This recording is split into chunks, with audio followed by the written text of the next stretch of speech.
Good morning, good morning, good morning. Okay, very good. हाँ यार, बिल्कुल सभी लोगों को चाय मिलेगी। आ जाओ, आ जाओ। हम्म।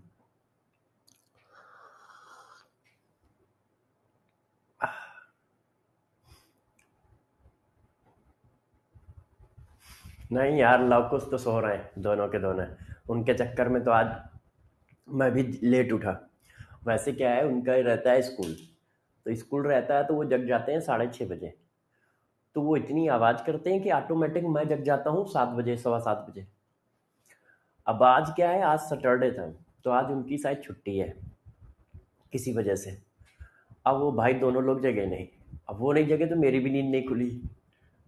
मैं आज बहुत लेट उठा हूँ।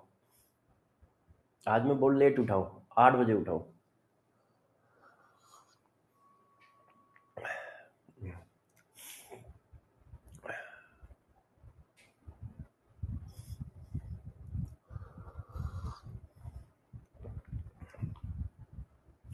हम्म।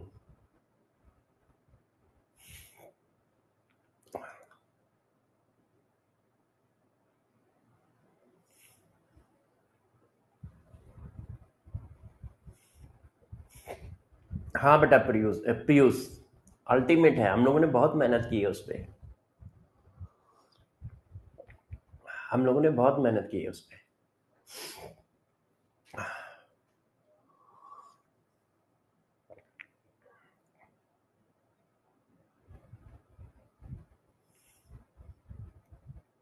अच्छा, शिवा कह रहा है कि थोड़ा सा चैप्टर कम समझ में आ रहा है। ओके। हाँ, देखो, आयनिक इक्विलिब्रियम चैप्टर जो है ना, थोड़ा टफ चैप्टर है। आयनिक इक्विलिब्रियम चैप्टर की खास बात जानते हो क्या है? उसके डाटा पे नजर रखनी है, जो उसकी न्यूमेरिकल वैल्यू है। न्यूमेरिकल वैल्यू जब हम चेंज करते हैं तो कॉन्सेप्ट चेंज हो रहे होते हैं आयनिक इक्विलिब्रियम में। इसलिए सभी बच्चों से मेरा यह कहना है कि आयनिक इक्विलिब्रियम आप 2 से 3 बार पढ़ना, कम से कम पेपर से पहले। आयनिक इक्विलिब्रियम चैप्टर क्या करना, इस चैप्टर को कम से कम 2 से 3 बार पेपर से पहले पढ़ लेना। नीट के पेपर से पहले पढ़ लेना। 2 से 3 बार इसको अच्छे से रिवाइज कर लेना, नीट के पेपर से पहले। उसका रीजन है, इसमें जो कॉन्सेप्ट है वो नंबर पर बेस्ड है। जो न्यूमेरिकल वैल्यू दी होती है, न्यूमेरिकल वैल्यू चेंज होती है तो कॉन्सेप्ट चेंज होता है। और highly highly highly conceptual chapter है। तो इसके जो मैं क्वेश्चन करा रहा हूं वो क्वेश्चन, जो डीपीपी में क्वेश्चन मिलेंगे वो क्वेश्चन, और जो आपके बुक में है, नीट एडवांस बुक में, वो क्वेश्चन, उसी क्वेश्चन को बस रिवाइज करते रहो सर्किल के फॉर्म में। और हर बच्चा 2 से 3 बार चैप्टर जरूर खत्म करे। एक बार तो हमारे साथ खत्म कर रहे हो, एक बार हम लोग इसको नवंबर दिसंबर में खत्म कर लेंगे एज ए रिवीजन, और एक बार फिर हम लोग इसको खत्म करेंगे जाके फरवरी और मार्च में। तो कम से कम 3 बार ये चैप्टर खत्म होना चाहिए। हाँ, बुक प्राइस देखो कम करने की बातें हम लोग कर रहे हैं।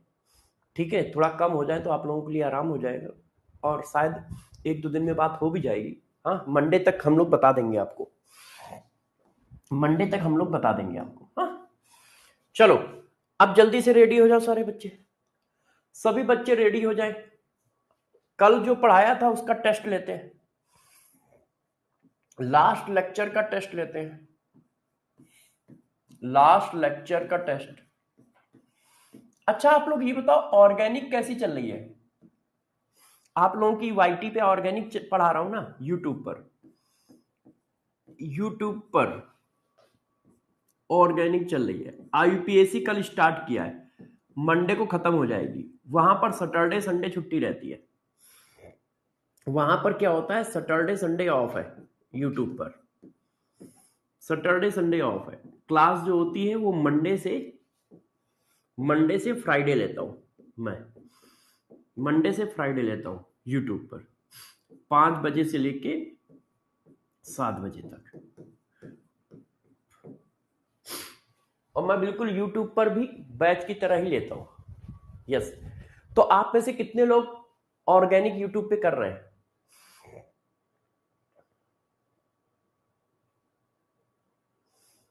हाँ, अच्छा, ठीक है।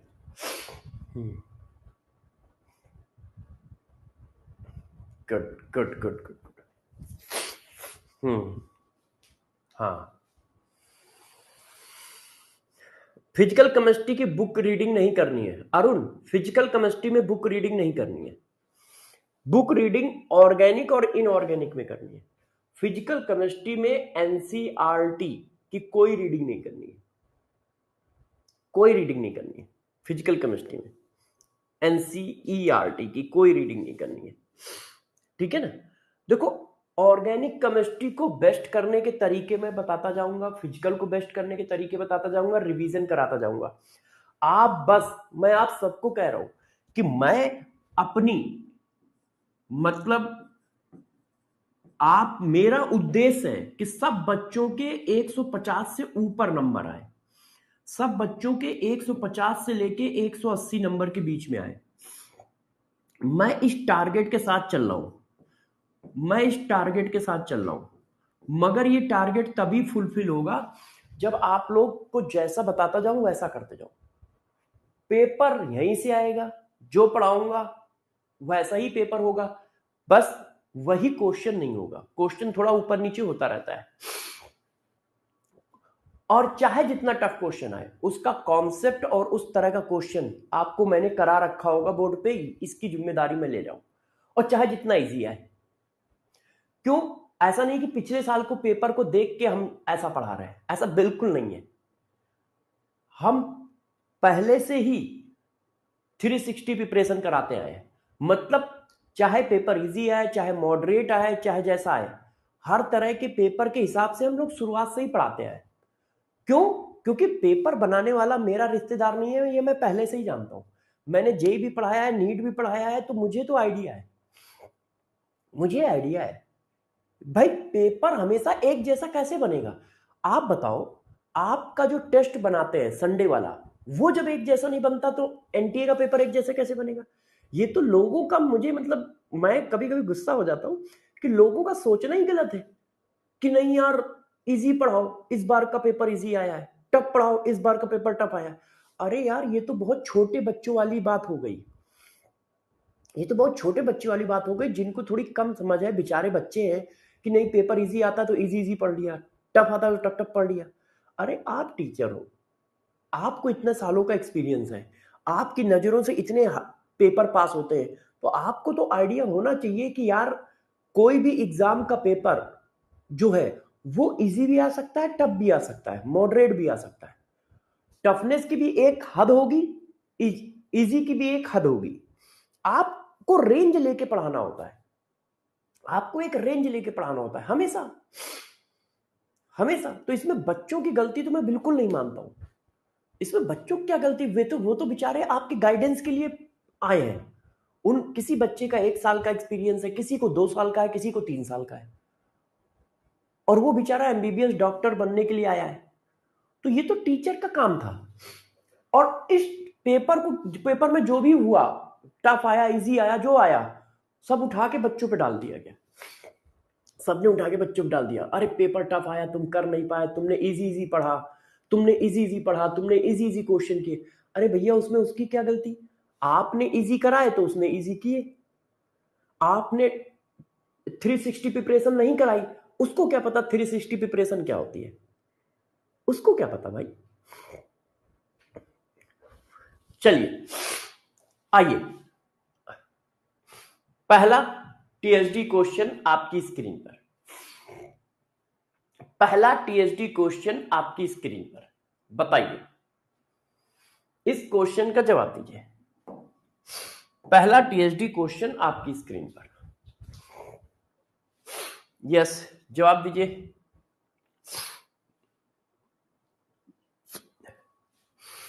पहला टीएचडी क्वेश्चन आपकी स्क्रीन पर।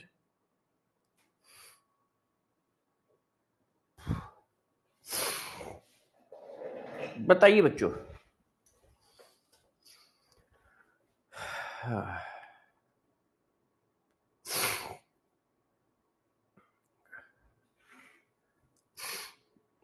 आज कोल्ड है थोड़ा सा यार।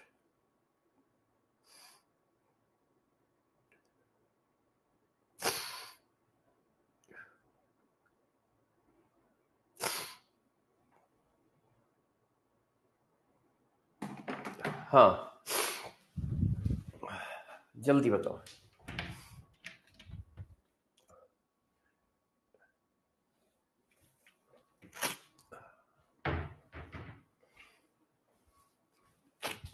सब लोग आंसर दें, सब लोग आंसर दें। अब देखो इस क्वेश्चन का हम लोगों को जवाब देना है। What is the pH of resultant solution when equal volume of 0.1 m NaOH and 0.01 m HCl mixed. Acid और बेस मिलाए जा रहे हैं, तो एसिड और बेस मिलाए जा रहे हैं तो रिएक्शन होगी। अब मैंने आपको क्या पढ़ाया है, इक्वल वैल्यूम कह रहा है, तो इक्वल वैल्यूम मान लो। तो उसकी वैल्यू कितनी मान ले, 1 मान सकते हो, वीवी मान सकते हो, मतलब कोई भी वैल्यू मान सकते हो जो आपको अच्छी लगे। तो एसिड और बेस रिएक्शन करेंगे तो ये होगा ऐसे। अब एचआईएन कितने हैं, देखो m इंटू वी की वैल्यू 1 लीटर मान ले रहा हूं, v की वैल्यू 1 लीटर इक्वल मानना है, तो m इंटू वी किया, इतने मोल आ गए, इतने मोल HCl आ गया, और जितने मोल HCl होगा उतने ही मोल एचआईएन होगा। m इंटू वी करो, इसके भी 1 लीटर माने तो इसके भी इतने मोल आ गए, जितने मोल NaOH होगा उतने ही मोल OH आयन होगा, है ना। क्यों, क्योंकि एक मॉलिक्यूल में एक OH आयन है। अब रिएक्शन हुई, अब देखो ये तो पूरा का पूरा खत्म हो गया, रिएक्शन में चला गया, तो ये बचा 0। अब जितना ये खत्म होगा उतना ये खत्म होगा, 1:1 की रिएक्शन है, तो 0.1 में से 0.01 खत्म हुआ, बचा कितना। अब इसको माइनस करके देखो, सॉरी 0.1 में से 0.01, तो 9 में से 1 गया, ये 0 हो गया, ये आ गया, ये बचा 0.09 मोल, और ये बना कितना 0.01 मोल। अब हमसे क्या पूछा गया है, कैलकुलेट पीएच। अब सॉल्यूशन कैसा है, बेसिक है, चेक करो सॉल्यूशन कैसा है, बेसिक। एसिड तो बचा ही नहीं है, एसिड तो खत्म हो गया है।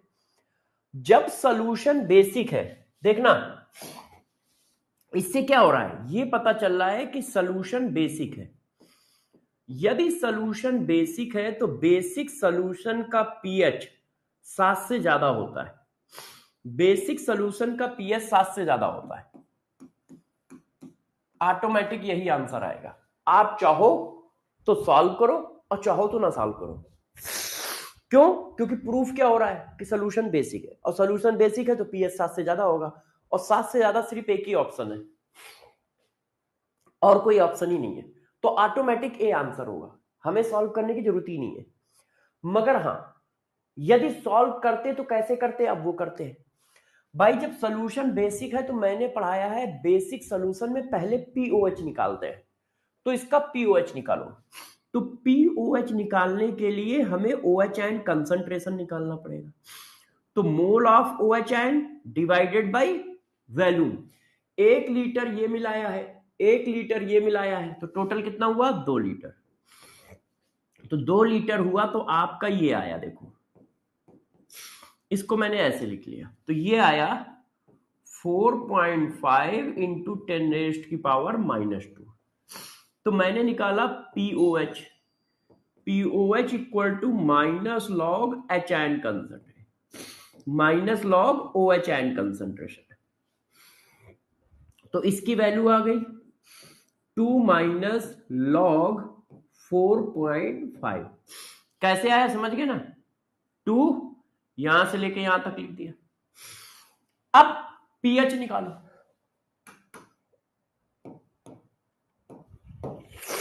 अब पीएच निकालो।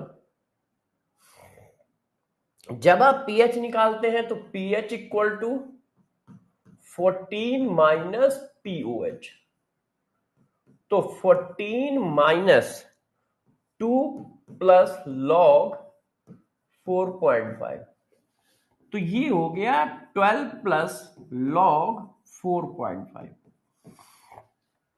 इसका मतलब 12 में कुछ जुड़ के आंसर आएगा, 12 समथिंग, तो 12 में जब कुछ जुड़ेगा तो 12.65 हो गया। ये देखो आंसर आ गया है। मगर यदि मैं पेपर में क्वेश्चन कर रहा हूं और ऑप्शन ये है तो मैं सॉल्व नहीं करूंगा। जैसे ही मैंने देखा कि सोल्यूशन बेसिक है, मैं ए टिक कर दूंगा, बस बात खत्म, सॉल्व नहीं करूंगा। क्यों नहीं सॉल्व करूंगा? क्योंकि मुझे पता है सोल्यूशन बेसिक है तो पीएच 7 से ज्यादा आएगा, और 7 से ज्यादा एक ही आंसर है, 7 से ज्यादा एक ही आंसर है। चलो बताओ भाई, इस क्वेश्चन को करिए। टीएसडी नंबर 2, आज खतरनाक टीएसडी है। टीएसडी नंबर 2 करिए। मैं जरा पानी ले आता हूं जल्दी।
बताओ भाई क्या आंसर आया। ओके, अब मैं करता हूं, सब लोग देखिए, है ना। कल कल मैंने ये क्वेश्चन कराया था, मगर यदि ध्यान हो तो कल यहां पे एचसीएल था, चेक करो, कल यहां पे एचसीएल लिखा हुआ था।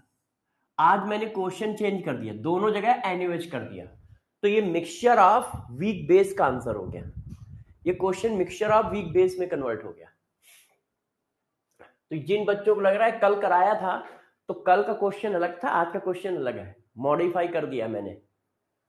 अब देखो, ये भी बेस है, ये भी बेस है, तो आप फाइनल सॉल्यूशन में OH आयन कंसंट्रेशन पूछ रहे हो, तो हमने तो साफ साफ पढ़ाया है कि भाई फाइनल सॉल्यूशन में OH आयन कंसंट्रेशन पूछ रहे हो तो फार्मूला ये है, mole of OH ion, total mole of OH ion divided by volume of solution.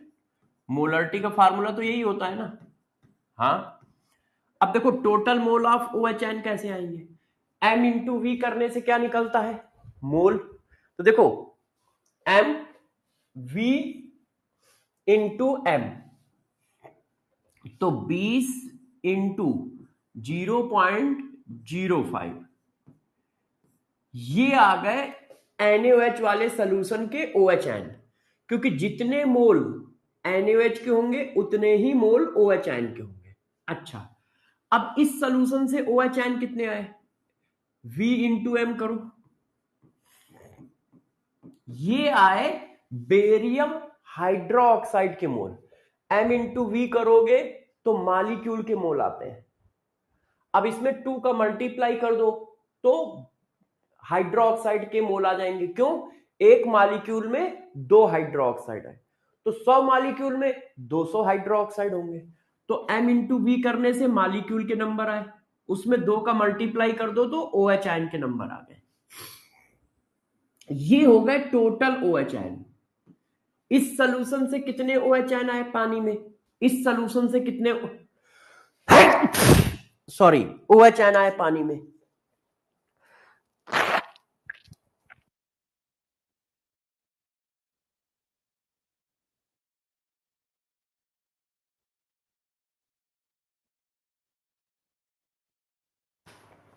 तो टोटल OH आयन आपको पता चल गए, डिवाइडेड बाय टोटल वैल्यू। अब 20 ml ये डाला है,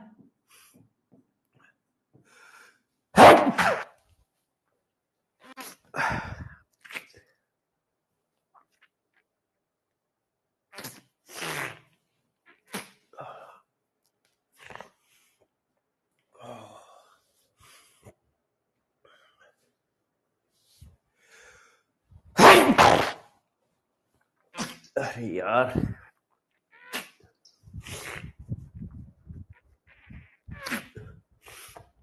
भाई धुआं निकल गया यार, बहुत तेज कोल्ड हो गया है।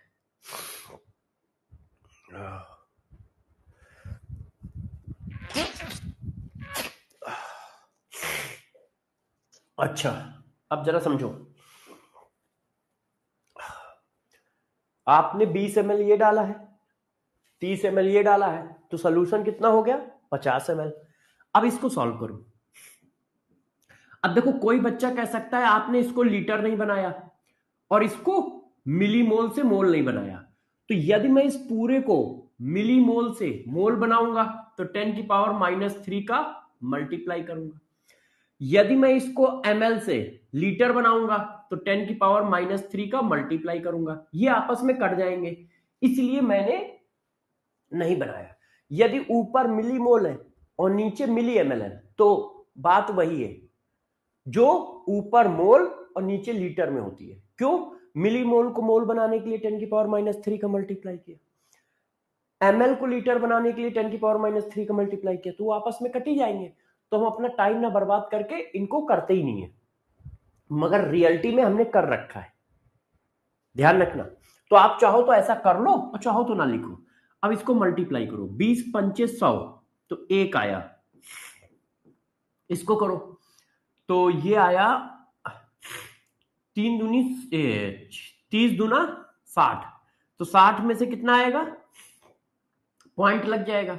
और ये कितना आया? 50। तो ये value I 7 divided by 50। 7 divided by 50 को क्या लिख सकते हो? यार सॉरी बच्चों, इसको मैं ऐसे लिख सकता हूं, देखो समझ पाए? देखो ये ऐसे लिख लो, लाओ मैं इजी कर देता हूं, आपके लिए इजी कर देता हूं। देखो मैंने 2 जीरो बढ़ाए और 10 की पावर -2 कर दिया, 0 से 0 कट गया। अब 5 से काटो, 5 एकम 5, 5 चौको 20, हमारा ये आ गया OH आयन। हमसे क्या पूछा जा रहा था? OH ion concentration. तो OH आयन कंसंट्रेशन की वैल्यू आ गई 14 या 1.4 इंटू 10 की पावर -1। इसका मतलब आ गया 0.14 मोलर। ऐसा कहीं आंसर है? नहीं, नन ऑफ दीज आ गया। ऐसा कहीं आंसर है? नहीं, नन ऑफ दीज आ गया। अब आप बताओ किसके कितने क्वेश्चन सही? आज मुझे लग रहा है बहुत सारे बच्चों का धुआं निकला होगा। दोनों क्वेश्चन बताओ भाई, 2 में से किसके कितने सही? ओके, यस, वेरी गुड बेटा, वेरी गुड, वेरी गुड। हाँ, आज देखो कई जीरो भी है। देखो भाई, आप लोग कॉन्सेप्ट को अच्छे से समझो और थोड़ा ज्यादा रिवीजन करो। आयनिक इक्विलिब्रियम थोड़ा टफ चैप्टर है ना। चीजों को अच्छे से एनालाइज करो और पेपर में जाने से पहले इसको 2-3 बार लगा लेना आप, ठीक है। और मैं भी इसको रिवाइज कराऊंगा, आप परेशान ना होइएगा। अब यहां तक हम लोगों ने कर लिया, वेरी गुड। अब हम आज की पढ़ाई चालू करते हैं। देखो आज हम लोग क्या पढ़ने वाले हैं। आज हम पढ़ने वाले हैं पीएच ऑफ वीक एसिड और वीक बेस। वीक एसिड और वीक बेस का पीएच कैसे निकालोगे। अभी तक हम स्ट्रॉन्ग एसिड की बात कर रहे थे, वीक एसिड की बात नहीं कर रहे थे। तो जरा देखो, वीक एसिड का पीएच कैसे निकालोगे। तो सबसे पहला पॉइंट सारे बच्चे बताएं, आप लोग सारे बच्चे बताओ, जो वीक एसिड होते हैं और वीक बेस होते हैं, क्या वो 100% आयोनाइज होते हैं। Weak acid and weak base, क्या बच्चों ये 100% आयोनाइज होते हैं। 100% आयोनाइज नहीं होते हैं, नहीं होते हैं। Weak acid weak base 100% ionise नहीं होते हैं, क्योंकि ये वीक इलेक्ट्रोलाइट है। ये वीक इलेक्ट्रोलाइट है तो कभी भी 100% आयोनाइज नहीं होते हैं, पार्सली आयोनाइज होते हैं।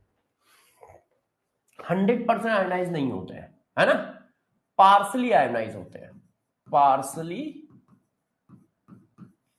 आयोनाइज होते हैं, आयोनाइज होते हैं। तभी इनमें इक्विलिब्रियम बनी रहती है और हमेशा इक्विलिब्रियम बनाते हैं।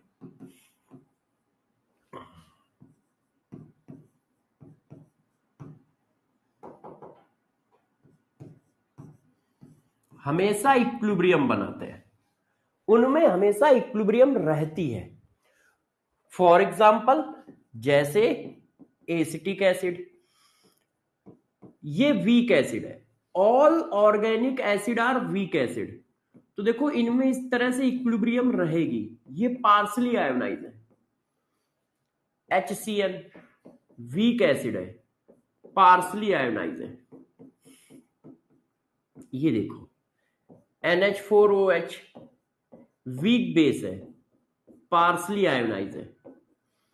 ये देखिए, ये देखो एनिलीनियम, एनिलीन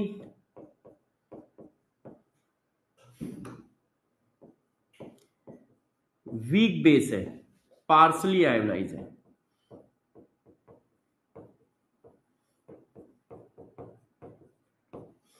तो वीक एसिड वीक बेस क्या होंगे, पार्सली आयोनाइज होंगे।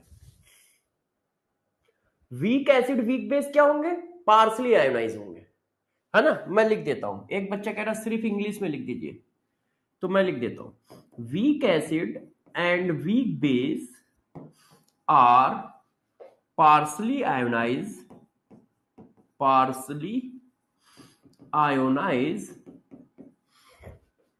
इन सॉल्यूशन, इन सॉल्यूशन। मतलब अल्फा की वैल्यू हमेशा 100% से कम होगी। क्यों, क्योंकि वो पार्सली आयोनाइज हो रहे हैं। इतनी बात समझ में आई। बच्चों ने कहा हां समझ में आई। अब गौर से देखो, जब ये पार्सली आयोनाइज होंगे तो जो मॉलिक्यूल का कंसंट्रेशन है वही एच का कंसंट्रेशन नहीं बनेगा। क्यों, 100% आयोनाइजेशन नहीं है। भाई मान लो एसिटिक एसिड 100 है, तो एसिटिक एसिड का कंसंट्रेशन कितना है, 100। पानी में डाला और वो 5% आयोनाइज हुआ, तो आफ्टर आयोनाइजेशन एसिटिक एसिड का कंसंट्रेशन है 95 और एच का कंसंट्रेशन है 5। और जबकि एसिटिक एसिड का कंसंट्रेशन शुरुआत में कितना था 100।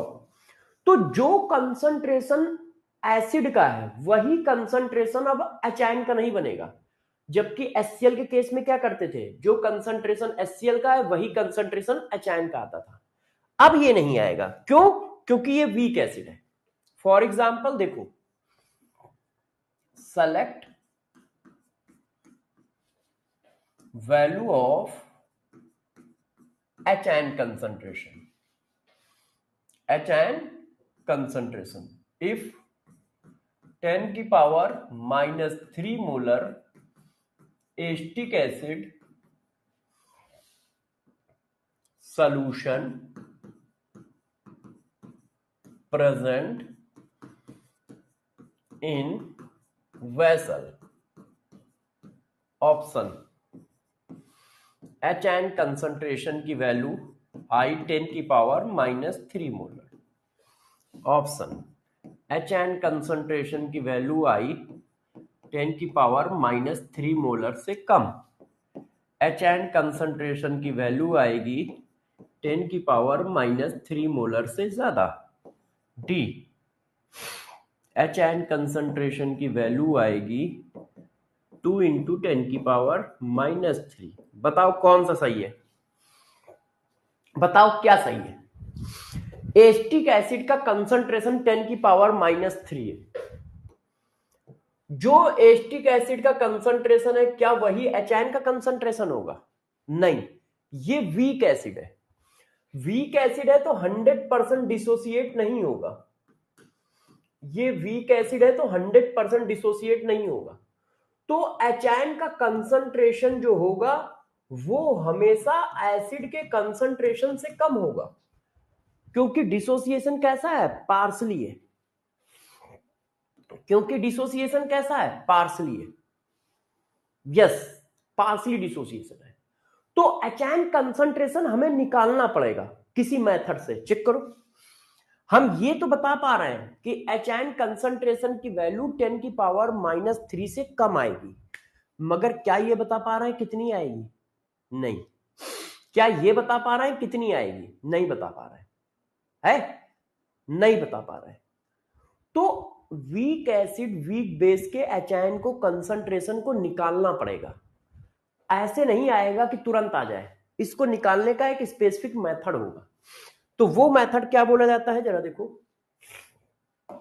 गौर समझो, ठीक है। Determination of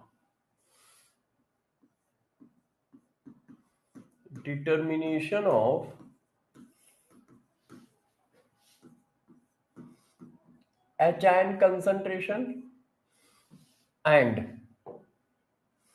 and OH ion concentration of weak acid and weak base। Weak acid और वीक बेस, वीक एसिड और वीक बेस। अब जरा देखो ये कैसे आता है। अच्छा, वेरी गुड यार कालू, थैंक यू। अब जरा गौर से देखिए ये निकाला कैसे जाएगा। सपोज करो एसिटिक एसिड हमारा वीक एसिड है, सपोज क्या करो, होता ही है। अब मैंने इसको डिसोसिएट कराया तो ये क्या बना रहा है? एसीटेट आयन और एच आयन।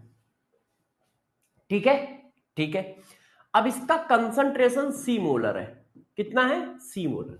0 T = 0 पर। अब इक्विलिब्रियम स्टेट लिखो, जब इक्विलिब्रियम आई होगी, या इसको T सेकंड लिख दो, T सेकंड लिख दो या इक्विलिब्रियम स्टेट लिख दो। तो जब इक्विलिब्रियम आएगी तो गौर से देखिए ये क्या है? कंसंट्रेशन। तो कंसंट्रेशन से कंसंट्रेशन माइनस होता है, तो C - X X X, जितना ये ब्रेक होगा उतना ये फॉर्म होगा, उतना ये फॉर्म होगा। क्यों? सबके आगे 1 है, सेम रेशियो में फॉर्म होंगे। तो X कंसंट्रेशन ब्रेक हुआ, X कंसंट्रेशन फॉर्म हुआ, X कंसंट्रेशन फॉर्म हुआ। और इसको क्या बोलते हैं? मैंने पीछे पढ़ा रखा है, इसको बोलते हैं एक्सटेंट ऑफ डिसोसिएशन। याद है सबको? Extent of dissociation chemical equilibrium में पढ़ाया है, एक्सटेंट ऑफ डिसोसिएशन। याद है? याद है, वेरी गुड। अब प्रॉब्लम क्या है, आपने कंसंट्रेशन से कंसंट्रेशन को माइनस किया। अब इसी चीज को मैं अल्फा के फॉर्म में लिखना चाहता हूं। अल्फा जो होता है वो डिग्री ऑफ डिसोसिएशन होता है। अल्फा आप सबको पता है डिग्री ऑफ डिसोसिएशन होता है। ये एक फ्रैक्शन है, ये क्या है? एक फ्रैक्शन है। अब कंसंट्रेशन से कंसंट्रेशन माइनस होगा, फ्रैक्शन से फ्रैक्शन माइनस होगा, परसेंटेज से परसेंटेज माइनस होगा। आप ऐसा ही तो करोगे, 100% माइनस 20%। क्या आप ऐसा लिख सकते हो? 100% माइनस 3 kg? नहीं लिख सकते हो। क्या आप ऐसा लिख सकते हो 100% माइनस 0.1 मोलर? नहीं लिख सकते हो। तो परसेंटेज से परसेंटेज माइनस होता है, तो ये तो कंसंट्रेशन था, कंसंट्रेशन माइनस हो गया। तो जब अल्फा के टर्म में लिखते हैं तो ऐसे लिखते हैं, इनिशियल वैल्यू कितनी है? 1। क्यों? फ्रैक्शन के टर्म में इनिशियल वैल्यू 1 होती है, परसेंटेज के टर्म में इनिशियल वैल्यू 100 होती है। और ये बात मैं 3 चैप्टर में पढ़ा चुका हूं, 3 से 4 चैप्टर में, केमिकल काइनेटिक्स, केमिकल इक्विलिब्रियम, आज आयनिक इक्विलिब्रियम में डिस्कस कर रहे हैं। तो अल्फा के टर्म में जब लिखोगे तो इनिशियल वैल्यू 1 0 0। अब 1 में से अल्फा चला गया, 1 क्या है? फ्रैक्शन, फ्रैक्शन से फ्रैक्शन माइनस हो गया, फ्रैक्शन से फ्रैक्शन माइनस हो गया, तो क्या आ गया? Alpha alpha. अब इसको कंसंट्रेशन में कन्वर्ट करो, तो एक फ्रैक्शन का कंसंट्रेशन C है, एक फ्रैक्शन के कंसंट्रेशन की वैल्यू C है, तो इतने फ्रैक्शन के कंसंट्रेशन की वैल्यू क्या होगी?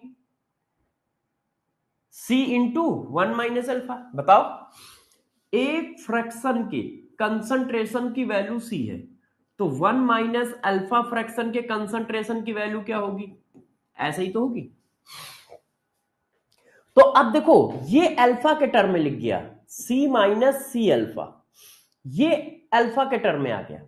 तो जितना ये डिसोसिएट होगा उतना ये फॉर्म होगा, उतना ये फॉर्म होगा। तो कितना डिसोसिएट हुआ?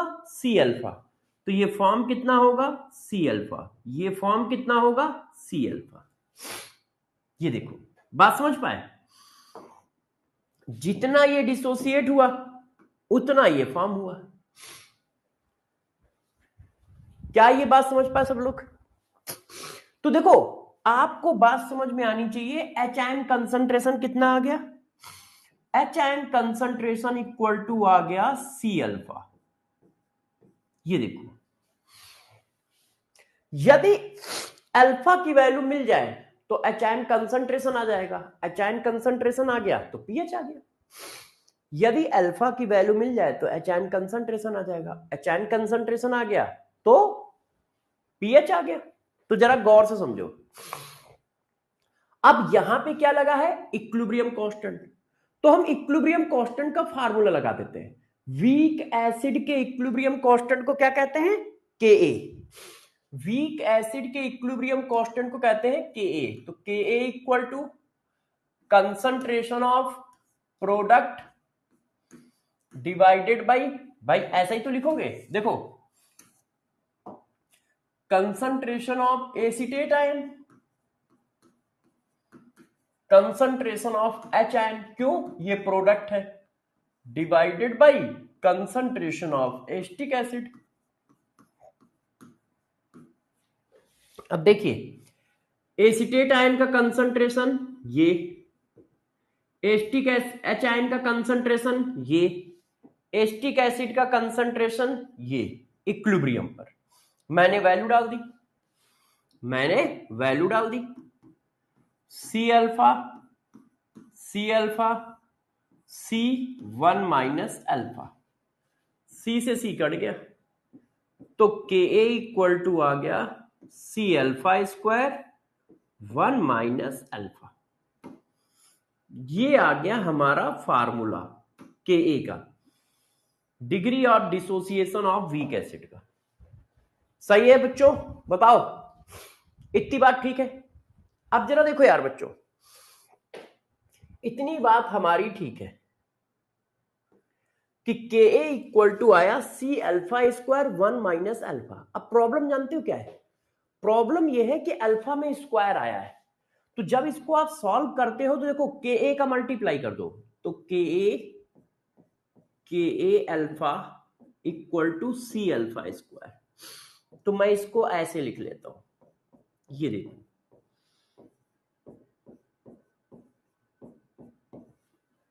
मैंने क्या किया, इसको इधर ले गया, तो सी अल्फा स्क्वायर, ये जब इधर गया तो ये माइनस था प्लस हो गया, ये प्लस था माइनस हो गया।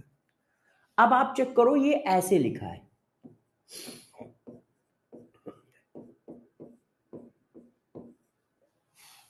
एक्स की जगह पे अल्फा है, तो यार बच्चों क्या हुआ, अब क्या होगा? अब प्रॉब्लम ये है कि ये सेकंड डिग्री की इक्वेशन है, तो अल्फा की दो वैल्यू आएंगी। कैलकुलेशन टफ हो रही है, कैलकुलेशन देखो टफ है। तो एक्स की कितनी वैल्यू आती है, उसी तरह अल्फा की वैल्यू निकालो। तो अल्फा की वैल्यू आएगी माइनस, एक्स वाला फार्मूला जानते हो ना सब लोग, क्या होता है? X equal to minus b plus minus b square minus 4ac upon 2a। तो x की जगह क्या है? अल्फा। अब b की जगह क्या है? के ए। कंपेयर करो, b की जगह क्या है? के ए प्लस, अब हमें सिर्फ प्लस साइन लेना है, क्यों? क्योंकि अल्फा की वैल्यू निगेटिव नहीं हो सकती है। देखो x की वैल्यू कुछ भी हो सकती है, मैथ का टर्म जो f है, मैथ का टर्म जो x है, उसकी वैल्यू कुछ भी हो सकती है। कभी तुमसे कहा गया कि x की वैल्यू माइनस नहीं हो सकती, प्लस नहीं हो सकती, कुछ भी हो सकती है। मगर अल्फा डिग्री ऑफ डिसोसिएशन है भाई, या तो कोई चीज डिसोसिएट होगी या नहीं होगी। अब कोई चीज डिसोसिएट नहीं हो रही है तो जीरो, और डिसोसिएट हो रही है तो जीरो से बड़ी वैल्यू, निगेटिव वैल्यू कैसे होगी? तो अल्फा की वैल्यू निगेटिव होती ही नहीं है, इसलिए मैंने माइनस साइन हटा दिया, सिर्फ प्लस लिया, क्योंकि ये भी माइनस है और ये भी माइनस है, तो ऑलवेज आंसर माइनस आएगा, और इसकी वैल्यू तो माइनस होती ही नहीं है, तो इसलिए देखो प्लस वाला साइन ले लिया। बात समझ पाए भाई? ये माइनस तो ऑलवेज माइनस आएगा ना। अब ऐसे लिखा है तो ऑलवेज माइनस आएगा। बताओ x की वैल्यू प्लस आ सकती है? नहीं। -2 -3 तो ऑलवेज माइनस आएगा, तो इसलिए मैंने माइनस वाली वैल्यू को छोड़ दिया, प्लस वाली वैल्यू ले ली। अब ये आ गया ऐसे,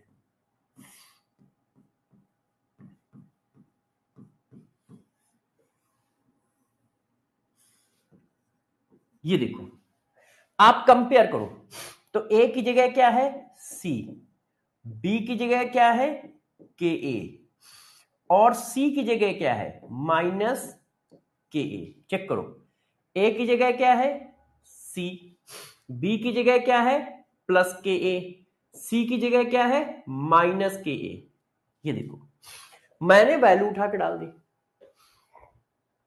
अब देखो अल्फा निकल आया, अल्फा निकल आया तो एच कंसंट्रेशन निकल आएगा। देखो आपका अल्फा निकल आया कि नहीं निकल आया? अब अल्फा निकल आया तो हमारा एच कंसंट्रेशन का फार्मूला ये था सी अल्फा। अब अल्फा की वैल्यू डाल दो, अल्फा की वैल्यू डाल दो, आपने अल्फा की वैल्यू डाल दी, के ए plus under root K a square plus 4 KAC divided by 2C।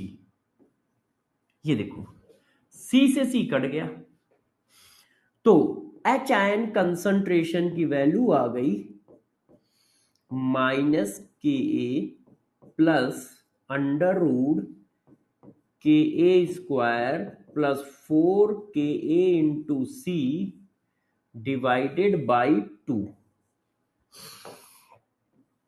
Divided by 2। ये देखो आया कि नहीं, आंसर आ गया, बस बात खत्म हो गई। अब गौर से समझो, क्या कोई क्वेश्चन आएगा तो हम इतना बड़ा क्वेश्चन करेंगे?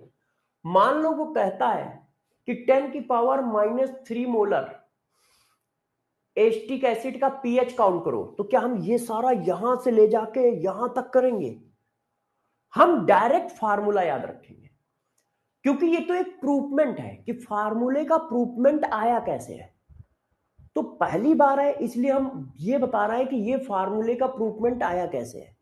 हमें डायरेक्ट फार्मूला याद रखने, हमें डायरेक्ट फार्मूला याद रखने। क्या फार्मूला है मैं आपको एक बार बता देता हूं, देखो सीएचडी में लिख देता हूं।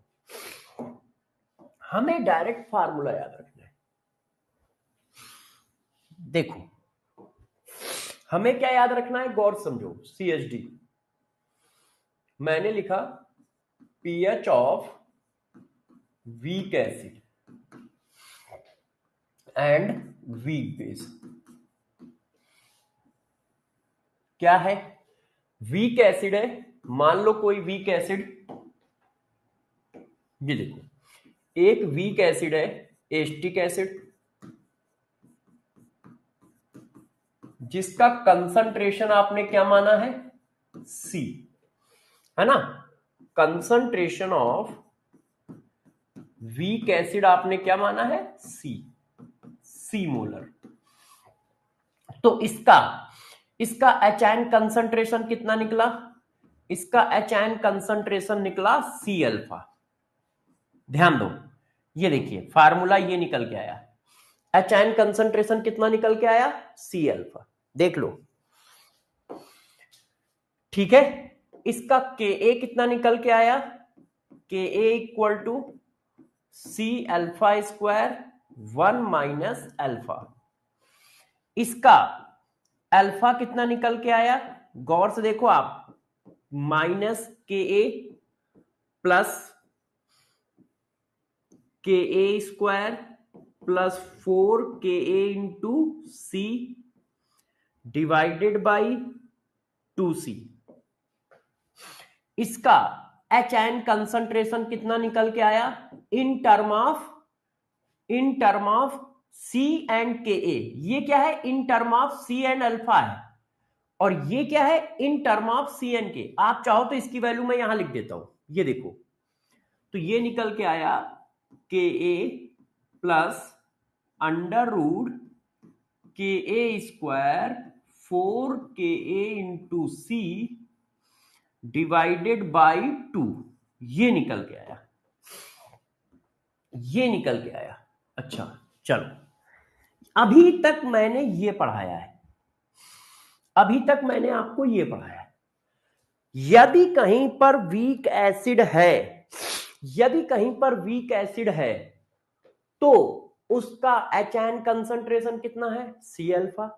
उसका एचआयन कंसंट्रेशन कितना है, माइनस के ए plus under root K a square plus 4 K A C divided by 2। Alpha दिया है और सी दिया है तो ये फार्मूला लगा दो। मान लो अल्फा नहीं दिया है, के ए और सी दिया है। के ए क्या है, डिसोसिएशन कांस्टेंट, तो वो हमेशा दिया होता है, तो आप ये लगा दो।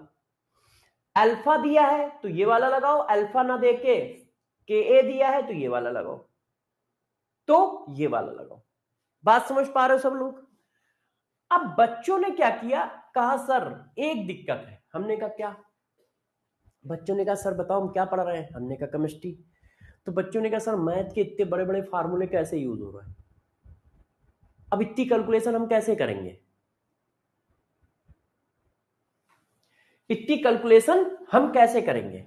बेटा सी रिमूव नहीं है, सी कट गया है। बच्चा कह रहा है यहां सी रिमूव है। ये देखो, आपने ध्यान नहीं दिया, ये देखो, जब हम अल्फा की वैल्यू डालेंगे तो सी से सी कट जाएगा ना, तो एचआयन कंसंट्रेशन की वैल्यू में सी नीचे नहीं आएगा, एचआयन कंसंट्रेशन की वैल्यू में सी नीचे नहीं आएगा, अल्फा की वैल्यू में सी नीचे आएगा, एचआयन कंसंट्रेशन की वैल्यू में सी नीचे नहीं आएगा। क्यों? अल्फा निकल आया तो अल्फा की वैल्यू यहां डाली, तो ये देखो ये सी और ये सी कट गए, है ना। तो ये फार्मूला सही लिखा है, ठीक है। अच्छा, बच्चों ने कहा सर एक रहता है। हमने कहा क्या? बच्चे कह रहे हैं सर यार कैलकुलेशन बहुत टफ है, कुछ इजी कर सकते हो? मैंने कहा देखो मैं इजी तो कर सकता हूं मगर तुम्हें ध्यान रखना पड़ेगा, नहीं तो क्वेश्चन में गड़बड़ होगा। बच्चों ने कहा सर थोड़ा सा इजी कर दो। ऐसे ना ये इतना बड़ा बड़ा फार्मूला याद नहीं होएगा, इतना बड़ा फार्मूला, इतना बड़ा फार्मूला। तो मैंने कहा अच्छा, तो पहला पॉइंट सारे बच्चे समझे, पहला पॉइंट सारे बच्चे समझे, ये जो फार्मूले हैं ये यूनिवर्सल फार्मूले हैं, चाहे सॉल्यूशन जैसा हो आप लगा सकते हो। ये जो फार्मूले हैं ये कैसे हैं, जरा गौर से सुनो सब लोग, ठीक है, अच्छे से। Week acid and weak base, weak acid और वीक बेस के लिए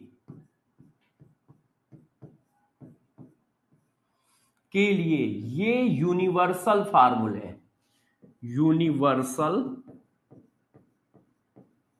फार्मूला है, मतलब हर सिचुएशन पे लगेगा।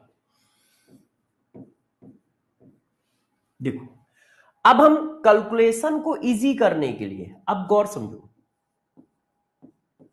कैलकुलेशन को इजी करने के लिए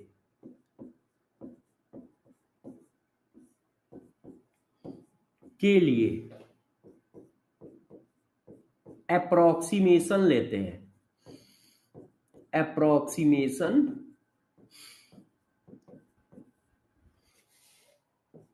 लेते हैं। और वो अप्रोक्सीमेशन क्या है जरा समझिए, वो अप्रोक्सीमेशन ये है, कैलकुलेशन को इजी करने के लिए हम लोग अप्रोक्सीमेशन ले लेते हैं। और वो अप्रोक्सीमेशन क्या है जरा समझना बच्चों। देखो अब आपको अप्रोक्सीमेशन बताता हूं कि वो अप्रोक्सीमेशन है क्या। वो अप्रोक्सीमेशन है 1 माइनस अल्फा, अप्रोक्सीमेट 1 मान लेते हैं, 1 मान लेते हैं। सपोज कर लेते हैं,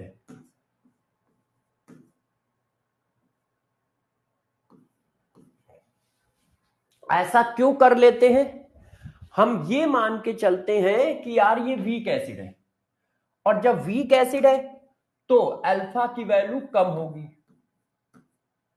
तो हम ये मानना है कि अल्फा जो है वो 1 से बहुत छोटा है, अल्फा जो है वो 1 से बहुत छोटा है। तो जब अल्फा 1 से बहुत छोटा है तो 1 माइनस अल्फा की वैल्यू 1 के बराबर होगी, 1 माइनस अल्फा की वैल्यू 1 के बराबर होगी।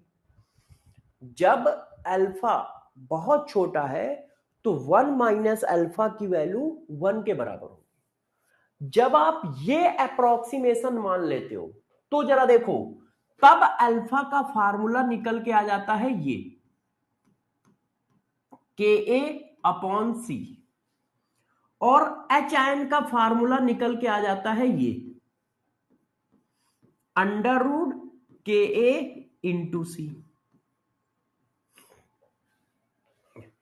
ये फार्मूला निकल के आ जा सकता है। जब यहां 1 माइनस अल्फा को 1 डाल दोगे ना, ये 1 माइनस अल्फा है, इसको 1 डाल दोगे तो एच आयन का फार्मूला और अल्फा का फार्मूला ये आ जाएगा, ये आ जाएगा।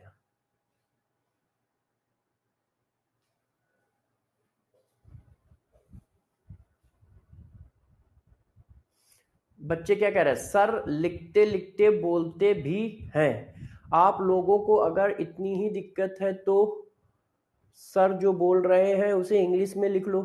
क्या इंग्लिश में लिख दें क्या? लिख देता हूं यार, कोई दिक्कत नहीं है, हाँ? इंग्लिश में भी लिख देता हूं, है ना, ठीक है।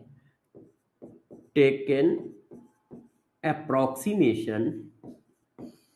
approximation for calculation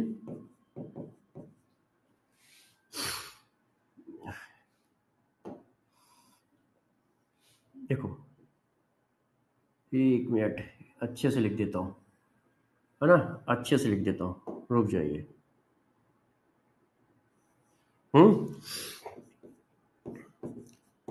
take an approximation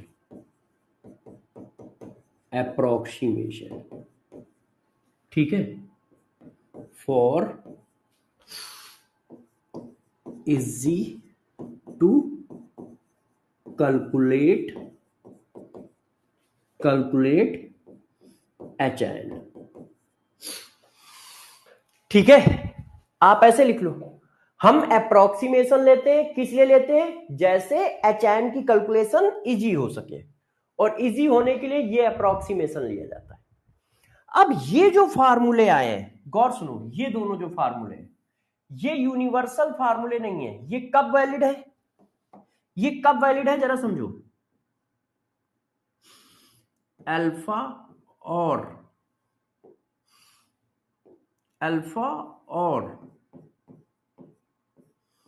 HN के ये फार्मूले ओनली लेस देन अल्फा पर वैलिड है। रुक जाइए, अच्छा इंग्लिश में लिख देता हूं, only applicable for condition 1 minus alpha approaches to 1, या फिर इसका मतलब क्या हुआ कि जब अल्फा 1 से बहुत छोटा हो तब अप्लीकेबल है। मान लो अल्फा 1 से छोटा नहीं है तो ये फार्मूले नहीं लगेंगे, फिर यही लगेंगे, क्योंकि ये यूनिवर्सल फार्मूले है, ये यूनिवर्सल फार्मूले है। तो गौर सुनो, यदि अल्फा की वैल्यू 1 से छोटी है तो ये लगेगा, अल्फा की वैल्यू 1 से बहुत छोटी है तो ये लगेगा कैलकुलेशन को इजी करने के लिए। मगर अल्फा की वैल्यू 1 से छोटी नहीं है तो हमारे यही वाले फार्मूले लगेंगे। इन दो फार्मूले को आप बहुत अच्छे से याद कर लो, क्योंकि ये यूनिवर्सल फार्मूले है। ये तो तब वैलिड है जब अल्फा की वैल्यू 1 से बहुत छोटी हो, ये तब वैलिड है, नहीं तो नहीं वैलिड है। ये फार्मूले तभी लगाओगे जब अल्फा की वैल्यू 1 से छोटी आ रही हो, जब अल्फा की वैल्यू 5% से कम हो, तब लगते हैं, तब लगते हैं, नहीं तो नहीं लगते हैं। अब हमें कैसे पता चलेगा कि यार अल्फा की वैल्यू 1 से छोटी है या नहीं? तो देखो, अब हम इसको सॉल्व करने का तरीका बताते हैं, गौर से देखिए। हमें कैसे पता चलेगा कि अल्फा की वैल्यू 1 से छोटी है या नहीं? हमें कैसे पता चलेगा? तो देखो, हमें कैसे पता चलेगा, अब हम इसकी बात करते हैं।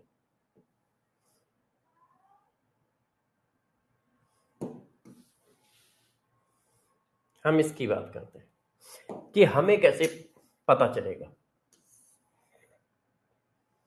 ठीक है,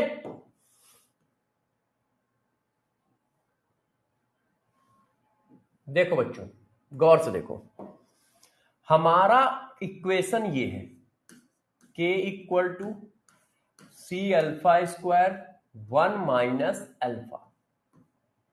ये हमारी एक यूनिवर्सल इक्वेशन थी, गौर सुनते जाइएगा। ठीक है, यदि आप अप्रोक्सीमेशन ऐसा लेते हो तो कब लेना है कब नहीं लेना है जरा मैं बता रहा हूं, जरा समझते जाइएगा, थोड़ा सा टफ है। यदि अल्फा की वैल्यू 1 से बहुत छोटी है, यदि अल्फा की वैल्यू 1 से बहुत छोटी है तो अप्रोक्सीमेशन ले सकते हो, अप्रोक्सीमेशन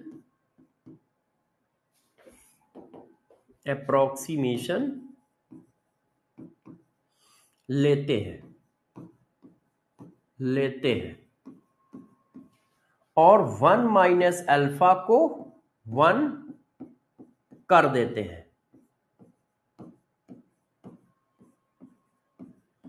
1 माइनस अल्फा को 1 कर देते हैं। तो यहां रखो, जब आप 1 माइनस अल्फा को 1 कर दोगे तो देखो ये फार्मूला ऐसे आया और अल्फा का फार्मूला ऐसे आ गया, तो हम अल्फा का ये फार्मूला यूज करते हैं। और एच एन का फार्मूला ये आ गया, एच एन इक्वल टू क्या है, सी अल्फा। अब अल्फा की जगह ये रख दोगे, तो जब अल्फा की जगह ये रखोगे तो ये ऐसे आ जाएगा। तो हम ये फार्मूले यूज करते हैं, अल्फा का ये फार्मूला यूज करते हैं और ये फार्मूला यूज करते हैं। और ये दोनों कब यूज करते हैं, जब अल्फा की वैल्यू 5% से कम हो। ये फार्मूले कब यूज किए जाते हैं, जब अल्फा की वैल्यू 5% से कम हो, मतलब अल्फा जो है वो लेस देन 5% आ रहा हो, तब हम मान के चलते हैं कि अल्फा की वैल्यू बहुत छोटी है, इसलिए ये फार्मूले यूज कर लो और कैलकुलेशन को इजी कर लो। मगर गौर सुनो, यदि अल्फा की वैल्यू 5% से ज्यादा है, 5% से ज्यादा है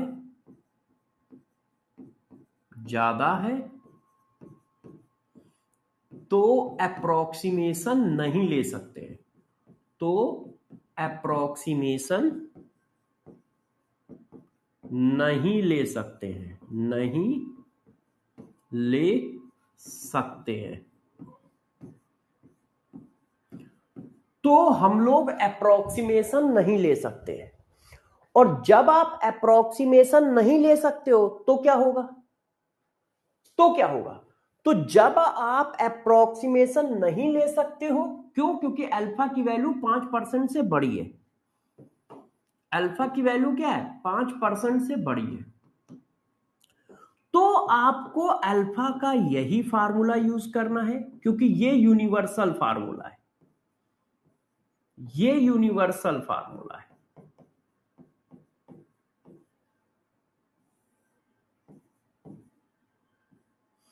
और एच एन का ये फार्मूला यूज करना है, क्यों, जब अल्फा की वैल्यू ये डालोगे तो एच एन का फार्मूला ये बनता है।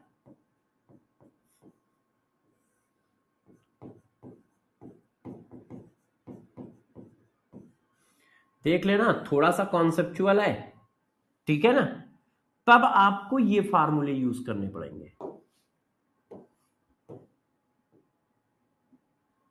ये फार्मूले यूज करने पड़ेंगे,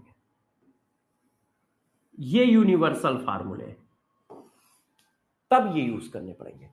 तो बच्चों ने कहा हमें कैसे पता चलेगा कि अल्फा की वैल्यू 5% से कम है या ज्यादा, हमें कैसे पता चलेगा कि अल्फा की वैल्यू 5% से कम है या ज्यादा है?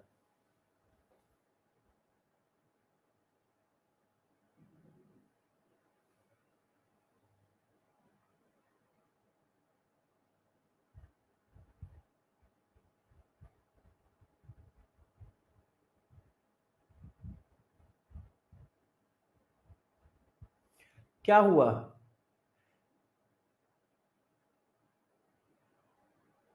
अच्छा चलो हिंदी में लिखना बंद कर देता हूं, है ना, अब मुझे थोड़ा सा अच्छा लग रहा था इसलिए लिख देता हूं, मैं वैसे ही लिख देता हूं जैसे मैं पहले लिखता था, ठीक है, वैसे ही लिख दूंगा जैसे पहले मैं लिख रहा था। देखो, अब अल्फा की वैल्यू 5% से कम है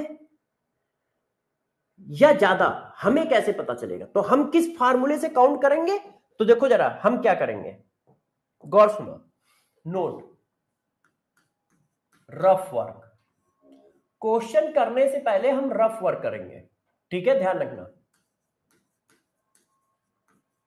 रफ वर्क, क्या रफ वर्क करोगे, जरा देखो, alpha equal to under root K a upon C से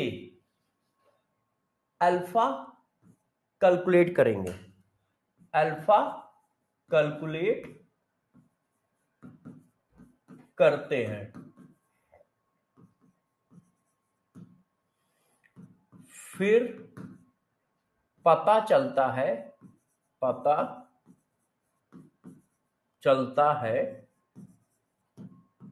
ठीक है, फिर पता चलता है कौन सा कॉन्सेप्ट यूज करना है। ये देखो, हम इस फार्मूले से रफ में अल्फा की वैल्यू निकालते हैं। यदि 5% से ज्यादा आई तो ये फार्मूला अल्फा का लगेगा और ये एच एन का लगेगा। यदि उसकी वैल्यू 5% से कम आई तो ये चलेगा, तो ये चलेगा। तो क्वेश्चन में पहले हम ये पता करते हैं कि यार अल्फा है कितना। बच्चों ने कहा सर आपने बहुत अच्छा बताया है, मगर पहले मुझे एक क्वेश्चन करके दिखाओ तो मुझे समझ में आए। आप लोगों को जो मैंने अभी पढ़ाया है वो आपको ये नहीं समझ में आ रहा होगा कि अप्लाई कैसे होगा। आपको अभी ये नहीं समझ में आ रहा होगा कि अप्लाई कैसे होगा, तो मैं इसको अप्लाई करके दिखाता हूं थोड़ा सा, जैसे आपको ये समझ में आए कि ये अप्लाई कैसे होगा। गौर से देखिए बच्चों, एक क्वेश्चन में देता हूं, ठीक है, सब लोग ध्यान दीजिए बहुत अच्छे से, बहुत आराम से। देखो 10 की power -2 molar acetic acid, acetic acid Ka दिया है 10 की पावर -5, ठीक है, इसको 3 कर लो, इसको 3 कर लोगे तो कैलकुलेशन इजी हो जाएगी।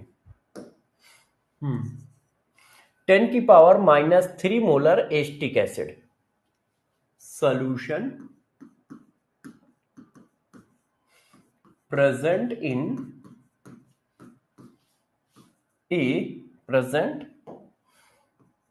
a vessel, calculate pH of solution। आपको pH निकालना है। यही क्वेश्चन मैं फिर से लिख रहा हूं, डिट्टो सेम क्वेश्चन, और मैंने यहां पर भी लिख दिया। अब देखना दोनों में डिफरेंस कैसे आएगा। अब इसको सॉल्व करो। मैंने तुम्हें क्या पढ़ाया है, पहले रफ वर्क करिए। अरे यार बात लड़ाई मत करो, पहले रफ वर्क करो। हमने रफ वर्क किया, ठीक है,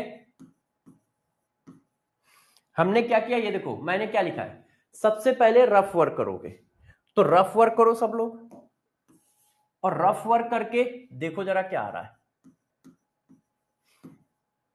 हमने रफ वर्क किया, अल्फा की वैल्यू निकाली Ka/C। ये कोई सोल्यूशन नहीं चल रहा है, ये चल रहा है कि यार हमें अप्रोक्सीमेशन लेना है कि नहीं लेना है।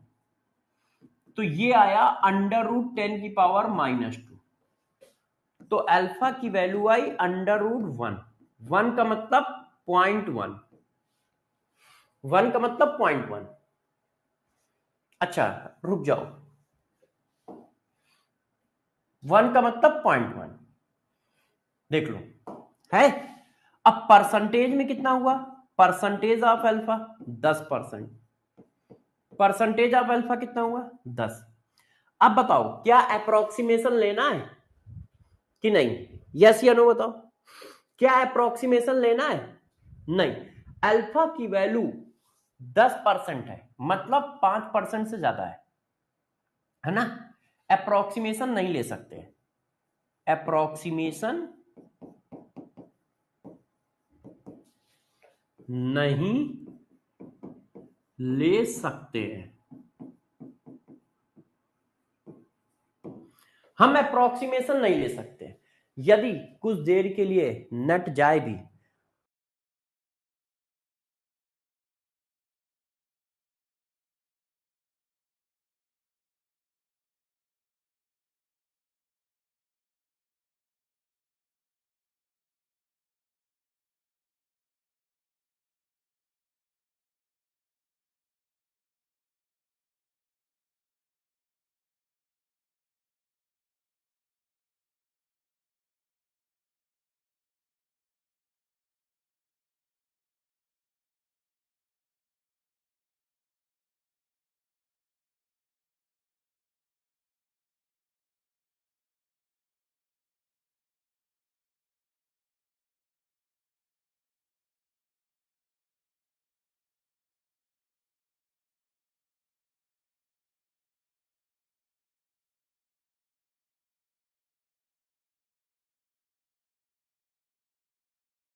-5 और c की वैल्यू क्या है 10 की पावर -3। हमने वैल्यू डाली HN इक्वल टू -KA 10 की पावर -5 प्लस KA स्क्वायर 10 की power -10 plus 4 KA into C divided by 2।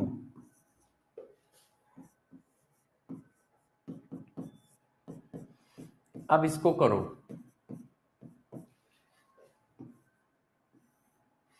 तो ये 10 की पावर -10 और ये 4 इंटू 10 की पावर -8 डिवाइडेड बाई 2। अब इसको बच्चों सॉल्व करो, ये 10 की पावर -5। अब इसको सॉल्व करते हैं, ठीक है। मैं क्या लिखूंगा देखना, 4.01 इंटू 10 की पावर -8। कैसे किया समझ पाए? नहीं समझ पाए हो तो बताता हूं। इसको क्या लिखोगे 400 इंटू 10 की पावर -10। इसको अब 10 की पावर -10 कॉमन ले लोगे तो 400 प्लस 1 401 है ना। 401 इंटू 10 की पावर -10 तो 401 इंटू 10 की पावर -10 को 4.01 इंटू 10 की पावर -8 लिख सकते हो। डायरेक्ट कर दिया।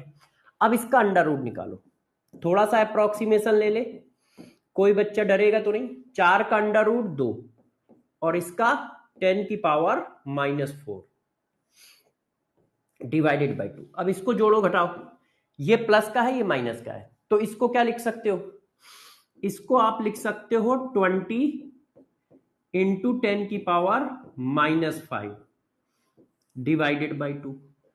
तो ये आ गया 19 इंटू 10 की पावर -5 डिवाइडेड बाई 2 प्लस का, तो ये आ गया 9 दूनी 18 9.5 इंटू 10 की पावर -5। अब देखो बड़ा कितना हो जाता है, कैलकुलेशन टफ हो जाती है। अब आप पीएच का फार्मूला लगाओ, अभी तो एच एन आया है ना, तो आपने लगाया pH equal to minus log H N concentration. H N concentration की वैल्यू निकल के आई 9.5 इंटू 10 की पावर -5। तो पीएच की वैल्यू निकल आई 5 माइनस लॉग 9.5। 9.5 की वैल्यू अप्रोक्सीमेट कितनी आई, तो वो अप्रोक्सीमेट 4 ठीक है 10 के आसपास आ रहा है। ये देखो बात समझ पाई? गौर से देखो, मैं फिर से समझा रहा हूं सबको, फिर से समझा रहा हूं। टफ है, टफ है। लास्ट में मैं एक बहुत आसान तरीका भी बताऊंगा, अभी टफ है, जरा समझो। एस्टिक एसिड वीक एसिड है, लोगों ने कहा हाँ, तो मैंने कहा यार ये वीक एसिड है तो हमें ये चेक करना पड़ेगा कि अल्फा निगलेक्ट होगा कि नहीं होगा। तो हमने ये रफ वर्क किया, हमने क्या किया, ये रफ वर्क किया, ये रफ है। रफ वर्क करके देखा कि अल्फा की जो वैल्यू है वो 10 की पावर अल्फा की जो वैल्यू है वो 5% से ज्यादा आ रही है। 5% से ज्यादा आएगी तो अप्रोक्सीमेशन नहीं लगेगा। तो हमने एच एन वाला फार्मूला लगाया जो हमारा यूनिवर्सल फार्मूला है और क्वेश्चन को सॉल्व कर दिया, सॉरी क्वेश्चन को सॉल्व कर दिया। ये देखो आंसर आ गया। अब इसी क्वेश्चन को मैं देखो जरा सा चेंज करता हूं, देखिएगा आप लोग, इस क्वेश्चन को मैं जरा सा चेंज करता हूं, बस इतना चेंज किया है। अब करो, अब करो इसको, देखो अब मैंने रफ वर्क किया, वही क्वेश्चन है, अब मैंने रफ वर्क किया, तो जब आपने रफ वर्क किया और अल्फा निकाला तो ये निकल के आया, किससे निकाला, के ए अपॉन सी से। तो क्या निकल के आया,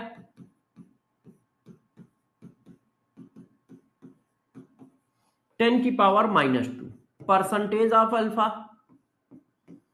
10 की पावर -2 को परसेंटेज बनाओ तो 1% आया। अल्फा क्या है, अल्फा की वैल्यू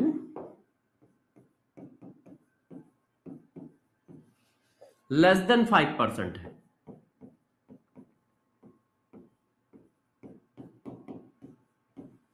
इसका मतलब क्या है, अप्रोक्सीमेशन ले सकते हैं, अप्रोक्सीमेशन ले सकते हैं। तो जब आप अप्रोक्सीमेशन ले सकते हो तो अल्फा का फार्मूला, एच एन का फार्मूला क्या आया, अब एच एन का फार्मूला आया under root K a into सी। तो हमने के ए की वैल्यू डाल दी और सी की वैल्यू डाल दी, तो ये निकल के आ गया 10⁻³ अब हमने पीएच लगा दिया। तो देखो कैलकुलेशन कितनी इजी हो गई, कैलकुलेशन कितनी इजी हो गई, और पीएच आ गया 3। पीएच कितना आ गया, 3 आ गया। क्यों, क्योंकि हम अप्रोक्सीमेशन ले सकते थे। और अप्रोक्सीमेशन क्यों ले पा रहे हैं, क्योंकि अल्फा की वैल्यू ये, चेक करो है। और पूरे क्वेश्चन में चेंज क्या हुआ है, आप यदि चेक करो सिर्फ इतना चेंज किया है, ये देखो इस वैल्यू को आप चेक करो, मैंने सिर्फ इतना चेंज किया है पूरे क्वेश्चन में। और अब आप अप्रोक्सीमेशन ले पा रहे हो, अब नहीं ले पा रहे हो, तो एसिड का कंसंट्रेशन चेंज किया है, बस आप चेक कर लो। एसिड के कंसंट्रेशन के चेंज करने से पता चल रहा है कि क्वेश्चन को करने का तरीका चेंज हो रहा है। देखो 10⁻³ है तो क्वेश्चन को इस तरह से करना पड़ रहा है, और 10⁻⁻1 है तो क्वेश्चन को इस तरह से करना पड़ रहा है।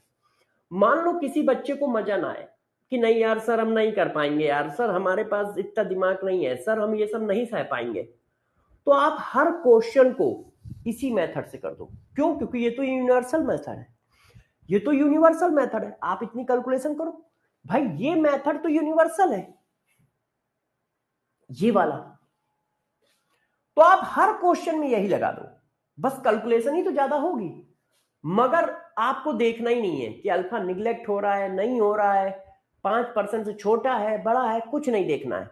बस आप हर कैलकुलेशन में ये फार्मूला लगाओ, बस बवाल खत्म। हर क्वेश्चन में ये लगाओ। क्यों, क्योंकि ये यूनिवर्सल फार्मूला है, हमेशा आंसर सही आएगा, क्योंकि ये यूनिवर्सल फार्मूला है। ये तो कैलकुलेशन को इजी करने के लिए हम अप्रोक्सीमेशन ले रहे हैं। अरे हम नहीं लेंगे कैलकुलेशन, हम इजी नहीं करेंगे, हम मक्कार नहीं है, तो तुम्हारा आंसर और अच्छा आएगा, आप कैलकुलेशन मत इजी करो। अब बच्चों ने कहा कि सर क्या क्वेश्चन आएगा, तो देखो नीट में इस पैटर्न पे क्वेश्चन नहीं आता है, नीट में जनरली इस पैटर्न पे क्वेश्चन आता है। क्यों, क्योंकि ये क्वेश्चन लेंदी हो जाता है, चेक करो ये देखो, और नीट में होता है टाइम कम, तो नीट में जनरली ऐसे क्वेश्चन आते हैं जिसमें अल्फा को निगलेक्ट किया जा सके, जिनका अल्फा लेस देन 1 होता है या लेस देन 5 होता है, तो नीट में जनरली इस पैटर्न में क्वेश्चन आते हैं, इस पैटर्न में नहीं आते हैं। और आप कहो तो मैं करके दिखाता हूं, देखो अब मैं पीवाईक्यू करता हूं, जैसे आपको आइडिया लगे कि नीट में इस तरह के क्वेश्चन आते हैं या नहीं आते हैं। ठीक है, देखो पीवाईक्यू करते हैं, चलो पहले ये वाला करते हैं। देखो पढ़ो, ionisation constant of acetic acid is इतना, के ए की वैल्यू गिवन है, concentration of H ion is इतना, एच आयन कंसंट्रेशन भी दिया है, then find out initial concentration of acetic acid. Initial concentration of acetic acid क्या होता है, सी निकालना है, सी निकालना है। एच आयन की वैल्यू दी है, के ए की वैल्यू दी है, सी निकालना है। तो आप सबको पता है क्या होता है,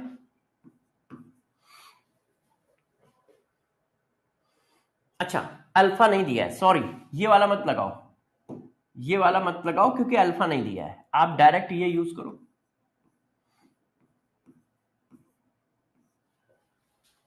H ion equal to under root K into C. अब एच आयन की वैल्यू रख दो,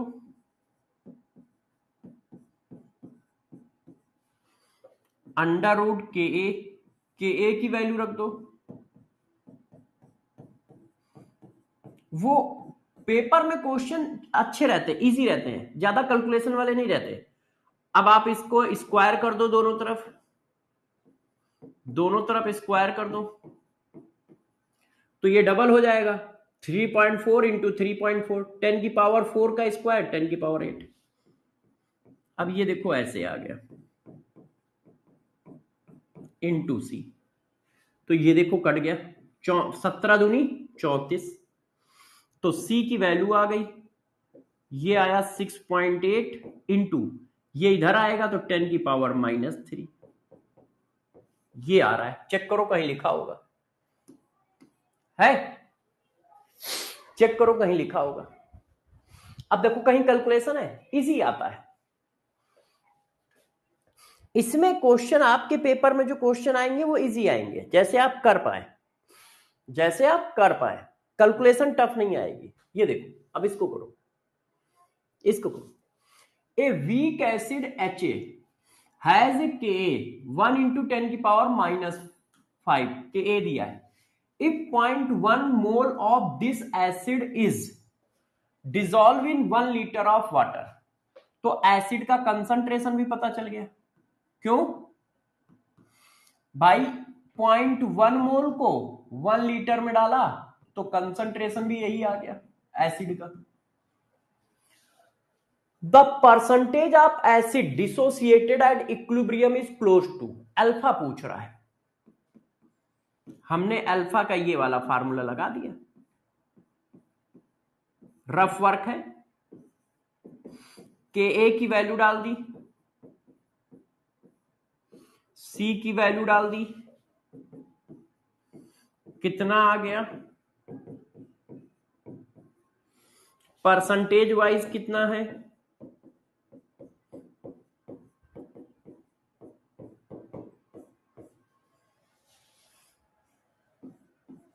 यदि अल्फा की वैल्यू 5% से बड़ी आती तो ये फार्मूला गलत होता है, तब हमें फिर ये वाला फार्मूला लगा के क्वेश्चन को सॉल्व करना होता। यदि अल्फा की वैल्यू 5% से बड़ी आती तो ये फार्मूला फिर गलत होता, जिससे मैंने निकाला है, फिर आपको ये लगाना पड़ता, मगर आपके पेपर में ऐसा क्वेश्चन आता ही नहीं है, मतलब ना के बराबर है। आ भी सकता है मगर आता नहीं है। ये देखो, यही फार्मूले पर आते हैं, क्योंकि कैलकुलेशन इजी रखनी होती है। अब आप ये देखो, मैं और करके दिखाता हूं, जैसे आपको इस चीज का आइडिया रहे। इसको करो, the concentration of HN and OHN of 0.1 m equals solution of 2% ionized weak monobasic acid. कोई एसिड है जिस, अब वो आपसे पूछ रहा है HN और OHN का कंसंट्रेशन बताओ मोनोबेसिक एसिड के लिए, जिसका अल्फा दिया है। तो आपको देखो अल्फा दिया है और आपको KW दिया है, अल्फा दिया है, KW दिया है, HN कंसंट्रेशन पूछ रहा है और एसिड का कंसंट्रेशन भी दिया है, C भी दिया है। ये देखो, तो भाई अल्फा इक्वल टू √ KA/C, मगर एक मिनट, दिया पूछ क्या रहा है, ओ सॉरी, अल्फा नहीं पूछ रहा है, HN पूछ रहा है, तो HN concentration equal to C alpha. अब HN की वैल्यू कितनी दी है, C की कितनी दी है 0.1, अल्फा कितना दिया है, इसको परसेंटेज से वैल्यू में बना लिया। तो जब आप परसेंटेज से वैल्यू में बनाओगे तो ये आ गया। क्या सारे बच्चे मेरी बात समझ पा रहे हैं? भाई आपको कंसंट्रेशन दिया है, आपको अल्फा दिया है और HN पूछ रहा है। अब हमें पता है कि HN इंटू OHN का मल्टीप्लाई 10 की पावर -14 होता है। तो HN मिल गया तो OHN कितना होगा। ये फार्मूला हर सॉल्यूशन पे लगेगा, यूनिवर्सल फार्मूला है। तो जब आप इसको सॉल्व करोगे तो ये क्या हो गया, 10 की पावर -11 डिवाइडेड बाई 2, तो इसको मैं लिख सकता हूं 10 की पावर -10 और 10 की पावर -12, तो ये 5 इंटू 10 की पावर -12 आ गया। चेक करो, 2 इंटू 10 की पावर 3, 5 इंटू 10 की पावर 12। तो क्या आप समझ पा रहे हैं, आपके एग्जाम में जनरली अल्फा निगलेक्ट करने वाले ही क्वेश्चन है, और ये मैं सारे पीवाईक्यू करा रहा हूं। देख लो, ये देखो, तो ऐसा कोई क्वेश्चन जिसमें अल्फा ना निगलेक्ट करना हो वो रेयर आएगा आपके पास, वो रेयर आएगा, नॉर्मल नहीं होगा कि नहीं यार वो दे दे, है ना। ये देखो, अब इसको करो, ये देखो, at 25 degree centigrade the dissociation constant of base kb दिया है, the concentration of hydroxyl ion OH ion in 0.1 m aqueous solution of base C दिया है। अब OH ion concentration पूछ रहा है, तो जैसा HN का फार्मूला डिट्टो वही काम बेस के साथ, जैसा एसिड के साथ वैसा ही बेस के साथ। तो OHN इक्वल टू, भाई HN इक्वल टू क्या होता है, अंडर रूट KA इंटू सी। तो यदि वीक एसिड है तो ये फार्मूला है, अब वीक बेस होगा तो क्या होगा, बस यही फार्मूला रहेगा, OHN equal to under root KB into C. अब वैल्यू डाल दो, सेम फार्मूला सेम कॉन्सेप्ट। ये 10 की पावर -12 है, सी की वैल्यू कितनी है देख लो, पेपर में जो क्वेश्चन आएगा ना वो इजी रहेगा, उसमें कैलकुलेशन इतनी ज्यादा नहीं रहेगी। ये देखिए,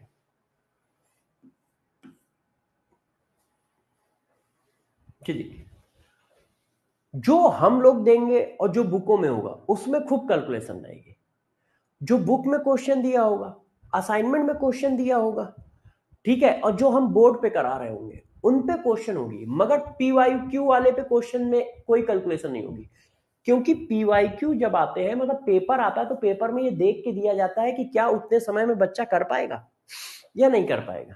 10 की पावर -5 आ रहा है, एक मिनट, कहीं गलती कर दी क्या मैंने, एक मिनट रुको, यस, एक मिनट गलती हो गई, ये मल्टीप्लाई होगा तो पावर बढ़ेगी, पावर कम नहीं होगी, है ना, रायता फैला है। अरे बहुत खतरनाक क्वेश्चन है गुरु, बच्चों ये कैलकुलेशन मिस्टेक। अब जरा देखना, ये यार 10 की पावर 14 होगा, ये 0.01 लिखा है ना, और 10 की पावर 14 का मतलब ये।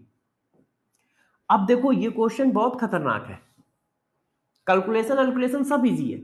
OH and concentration of base आ रहा है 10 की पावर -14, ये देखो। अब गौर से मेरी बात बताना, क्या किसी बेस का कंसंट्रेशन 10 की पावर -7 आ सकता है? 10 की पावर -7 का मतलब हुआ वो न्यूट्रल है, और बेस का सोल्यूशन तो न्यूट्रल नहीं हो सकता। तो आपसे पूछा क्या जा रहा है, concentration of hydroxyl ion in equals solution, तो ये तो बेस का आया है, सोल्यूशन का OH क्या होगा, सोल्यूशन के OH में वाटर भी ऐड होगा, और वाटर क्यों ऐड होगा, क्योंकि OH आयन कंसंट्रेशन की वैल्यू 10 की पावर -6 से छोटी है, OH आयन कंसंट्रेशन की वैल्यू 10 की पावर -6 से छोटी है, तो आंसर ये आएगा, कहां दिया है,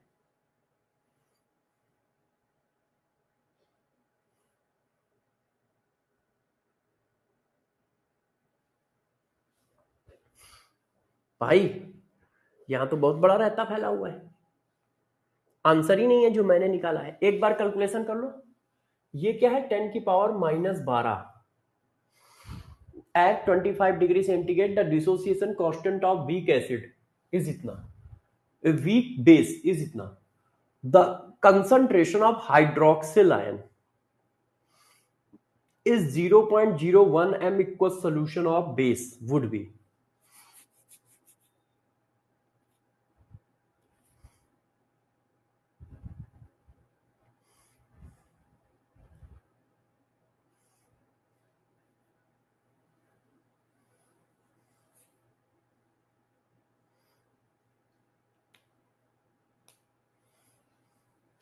बच्चों देखना जरा कैलकुलेशन कहाँ है, कैलकुलेशन चेक करो कहाँ है।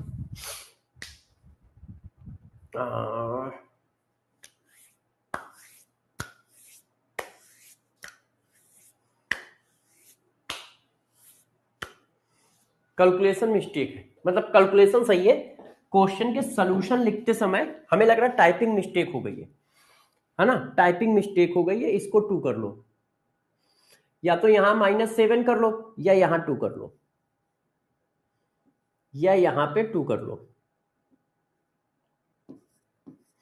क्यों? क्योंकि कैलकुलेशन ठीक है, कैलकुलेशन में कोई चेंजेस नहीं है ना, कैलकुलेशन सही है, हाँ कैलकुलेशन सही है, कैलकुलेशन में कोई चेंजेस नहीं है। पानी पी लूं, आप लोग एक बार कैलकुलेशन चेक करो बच्चों।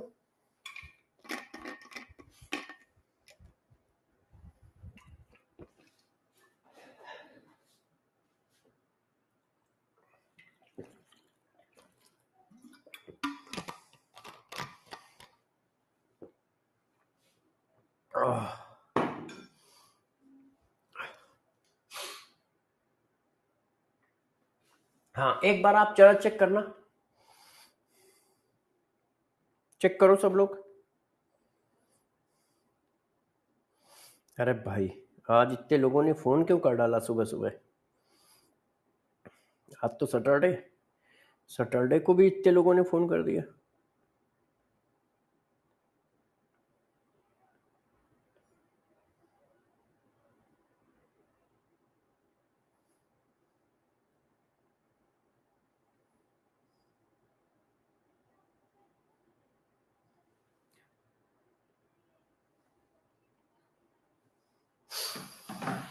कोई नहीं, हाँ भाई कोई कैलकुलेशन मिस्टेक नजर आई आपको? नहीं आई ना, तो बस ठीक है। कैलकुलेशन मिस्टेक नजर आई कोई? सर डिसोसिएशन कांस्टेंट पूछा है क्वेश्चन में, the dissociation constant of A base POH is इतना, ना मुन्ना ना, the concentration of hydroxyl ion in, ding dong. बेटा देखो, या तो डाटा में यहां मिसिंग है, या डाटा यहां गलत है, या डाटा यहां गलत है। जो क्वेश्चन लिखा हुआ है उसके हिसाब से आंसर ऑलवेज यही आएगा। यदि कोई डाटा ऊपर नीचे है तो आंसर अलग आएगा, मगर जो क्वेश्चन लिखा हुआ है उसके हिसाब से यही आना है, उसमें जरा सा चेंज नहीं है, उसमें जरा सा चेंज नहीं है, आप ये ध्यान रखो। अब लास्ट एंड फाइनल, फिर आज का क्लास खत्म करेंगे। अब देखो एक चीज होती है पोस्ट वर्ड डाइल्यूशन लॉ। ये क्या होता है जरा इसको समझो, पोस्ट वर्ड डाइल्यूशन लॉ। आप देखो इस क्वेश्चन को, देखो इस क्वेश्चन को आप ध्यान दो, यहां 10 की पावर -3 है तो अप्रोक्सीमेशन नहीं ले पा रहे हैं, और यहां 10 की पावर -1 है तो अप्रोक्सीमेशन ले पा रहा है, जबकि एसिड वही है, डिसोसिएशन कांस्टेंट वही है, लैंग्वेज वही है।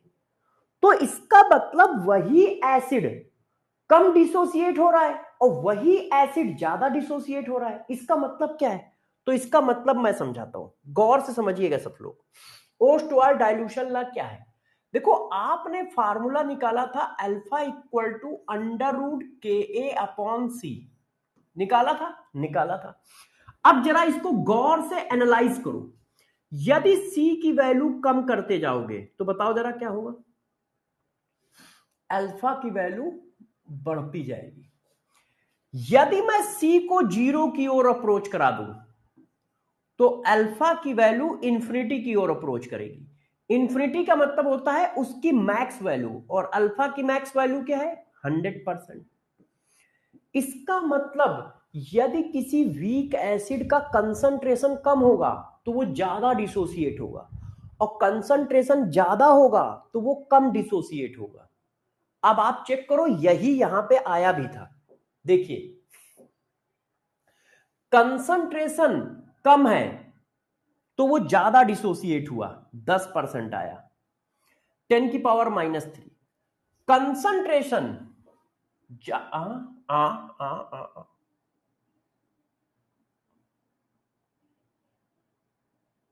अच्छा, हाँ, कंसंट्रेशन ज्यादा है तो कम डिसोसिएट हुआ, सही है, सॉरी, कंसंट्रेशन ज्यादा है तो देखो कम डिसोसिएट हुआ, 1% आया, कंसंट्रेशन ज्यादा है तो देखो कम डिसोसिएट हुआ, कंसंट्रेशन कम है तो देखो ज्यादा डिसोसिएट हुआ है। तो जरा ध्यान रखो, इसी वजह से अप्रोक्सीमेशन कंसंट्रेशन पे डिपेंड कर रहा है। तो अल्फा इक्वल टू होता है √KA/C। तो जब आप KA को C को डिक्रीज करोगे तो अल्फा बढ़ेगा, C टेंस टू 0 जाएगा तो अल्फा टेंस टू इन्फिनाइट जाएगा। तो ओस्टवाल्ड ने यही बात लैंग्वेज के फॉर्म में लिख दी। ये जो आपने मैथमेटिकल लिखा है ना, इसी को लैंग्वेज के फॉर्म में ओस्टवाल्ड ने लिखा। क्या लिखा जरा गौर से देखो। ओस्टवाल्ड ने कहा, गौर से देखिए, degree of dissociation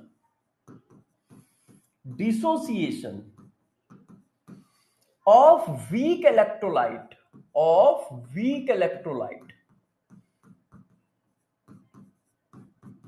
weak electrolyte का मतलब week acid weak base. Degree of dissociation of weak electrolyte depend upon concentration of weak acid or weak base। concentration of weak acid or weak base decreases then degree of dissociation increases। ये Ostwald dilution ला है, increases eight, अब देखो note डाल के, eight infinite dilution आपने पानी क्या कर दिया है, बहुत ज्यादा मिला दिया है, इन्फिनाइट डाइल्यूशन। इन्फिनाइट डाइल्यूशन का मतलब क्या हुआ, पानी बहुत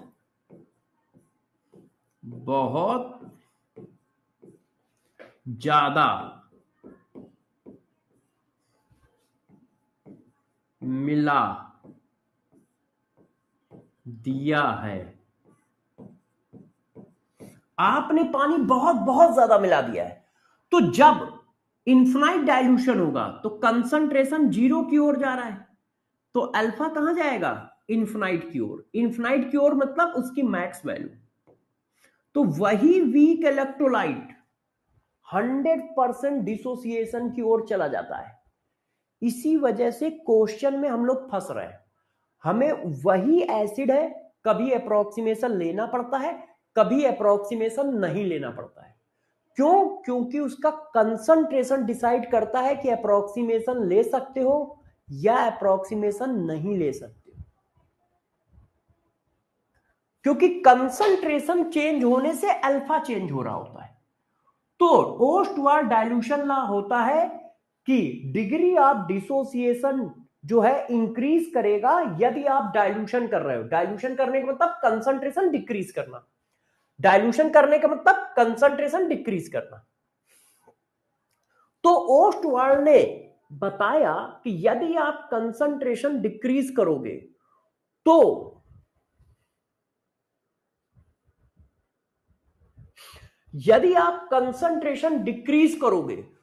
क्या होगा, यदि आप कंसंट्रेशन डिक्रीज करोगे तो अल्फा बढ़ता चला जाएगा।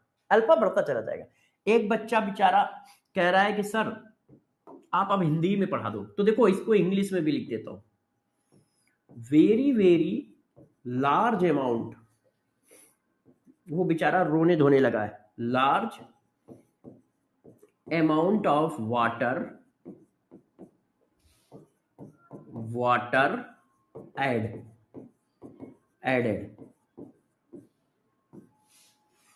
ये देखो है ना।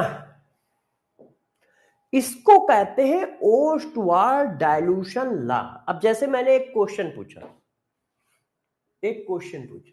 देखिए एक सॉल्यूशन ये है 10⁻³ एसिटिक एसिड,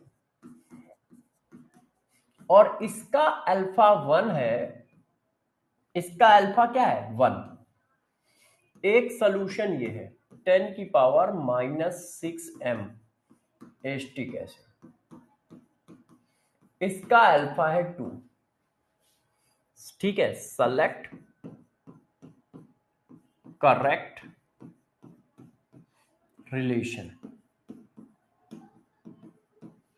ए अल्फा 1 अल्फा 2 बराबर है क्योंकि सेम एसिड है। बी अल्फा 1 बड़ा है अल्फा 2 छोटा है। सी अल्फा 1 छोटा है अल्फा 2 बड़ा है। डी इनमें से कोई नहीं, नन ऑफ दीज। हम कुछ नहीं कह सकते। बताओ सेम एसिड है फिर किसका अल्फा ज्यादा होगा? तो सिंपल सी बात है, सेम एसिड है तो डिसोसिएशन कांस्टेंट सेम होगा। क्यों? क्योंकि वो इक्विलिब्रियम कांस्टेंट है, वो कंसंट्रेशन पे डिपेंड नहीं करता है। ये एक इक्विलिब्रियम कांस्टेंट है, ओनली डिपेंड अपॉन टेम्परेचर।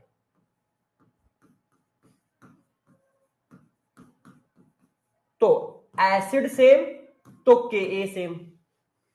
अब कंसंट्रेशन डिक्रीज करेगा तो अल्फा इंक्रीज करेगा। इसका कंसंट्रेशन कम है तो इसकी वैल्यू ज्यादा है, इसकी वैल्यू ज्यादा है। क्यों? क्योंकि इसका कंसंट्रेशन कम है। क्यों? क्योंकि इसका कंसंट्रेशन कम है, तो इसलिए इसकी वैल्यू ज्यादा होगी। इसलिए इसकी वैल्यू क्या होगी? ज्यादा होगी। क्लियर है सबको? क्लियर है। अब देखो आप लोगों को अभी टेंशन हो रही होगी कि सर यार हमें दिक्कत आ रही है। दिक्कत क्या है? मतलब आपको लग रहा होगा यार बड़ी कैलकुलेशन है, बड़ा लेथन है ना, अप्रोक्सीमेशन ले छोड़े, थोड़ा सा मतलब वैसा फील हो रहा होगा। उतना स्मूथ नहीं फील हो रहा होगा जितना स्मूथ कल परसों फील हो रहा होगा। आज थोड़ा कम स्मूथ फील हो रहा होगा। तो उसका एक तरीका बताता हूं। आप वीक एसिड का क्वेश्चन देखो, ठीक है, आराम से करो, डरो नहीं। वीक एसिड का क्वेश्चन देखो और आप ये वाले फार्मूले लगाओ। जब आप ये वाले फार्मूले लगा रहे हो तो बस ये देखो, जब इस अल्फा की वैल्यू 5% से ज्यादा आए तब ये वाले फार्मूले लगा देना। बस आप इस हिसाब से चलो। आप क्या करो, कोई भी क्वेश्चन आए ये वाले फार्मूले लगाओ, ठीक है। यदि इस फार्मूले में अल्फा की वैल्यू 5% से ज्यादा आ जाए तब फिर ये वाला लगा देना, बस काम खत्म, आपके क्वेश्चन होते चले जाएंगे। थोड़ा सा टफ चैप्टर है, थोड़ा नहीं, वैसे तो सही बताऊं तो बहुत टफ है, तोते उड़ जाते हैं, समझ में नहीं आता है। भाई मेरे को तो पहली बार में कुछ समझ ही में नहीं आया था कि मेरे साथ हो क्या रहा है। मैं कुछ लगाता हूं आंसर आता नहीं है। अच्छा, मैं जेई कर रहा था, मैं जेई की प्रिपरेशन में था, तो वहां तो इस टाइप के क्वेश्चन बहुत आते हैं, टफ।